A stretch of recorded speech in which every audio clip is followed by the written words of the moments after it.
চাঁদপুরের মতলব দক্ষিণ উপজেলার জাতীয় পার্টির সাধারণ সম্পাদক DM আলাউদ্দিন সহ শতাধিক নেতাকর্মী পদত্যাগ করেছেন। সোমবার DM আলাউদ্দিনের নেতৃত্বে মতলব কমিউনিটি সেন্টারে সংবাদ সম্মেলনের মাধ্যমে তারা পদত্যাগ করেন। সংবাদ সম্মেলনে DM আলাউদ্দিন বলেন, আমি অন্তর্বর্তী সরকারকে সমর্থন করি। জুলাই আগস্ট আন্দোলনে আমি ছাত্র জনতার পক্ষে সক্রিয় ছিলাম।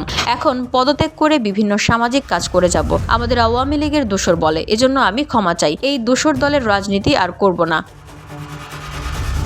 পদত্যাগকৃত নেতাকর্মীদের মধ্যে মতলব দক্ষিণ উপজেলার জাতীয় পার্টির সাধারণ সম্পাদক DM আলাউদ্দিন, মতলব পৌর জাতীয় পার্টির সভাপতি মহসিন সরকার, নায়েরগাঁও উত্তর ইউনিয়ন জাপার সভাপতি সার্জেন্ট কাদের, মতলব দক্ষিণ উপজেলার যুব সংহতির সভাপতি আলমগীর হোসেন, মতলব পৌরসভার 4, 7, 3, 6, 9 ওয়ার্ডের জাপার সভাপতি আজিজুর রহমান স্বপন, বাপন আহমেদ, রায়হান ফরাজি, মনির প্রধান, ইসাক গাজী, বসুন্ধরা, উত্তরা, বনশ্রী, কুড়িল ও বাড্ডা সহ রাজধানীর বিভিন্ন স্থানে অভিজাত ও অত্যাধুনিক মানের ফ্ল্যাট কেনার এক নির্ভরযোগ্য প্রতিষ্ঠান প্লেজেন্ট প্রপার্টিজ লিমিটেড।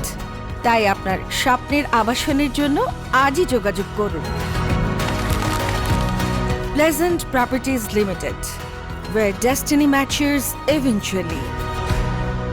মতলব পৌর মহিলা পার্টির সভাপতি কাজল রেখা, মতলব দক্ষিণ উপজেলা মহিলা জাপার সভাপতি শাহানা বেগম, যুগ্ম আহ্বায়ক জোহরা জান্নাত, তাহমিনা আক্তার, মতলব দক্ষিণ যুব সংহতির সাধারণ সম্পাদক আব্দুর রহমান মানিক, মতলব পৌর জাপার যুগ্ম সাধারণ সম্পাদক মহসিন মিয়া সহ শতাধিক নেতাকর্মী। VOD Bangla news desk.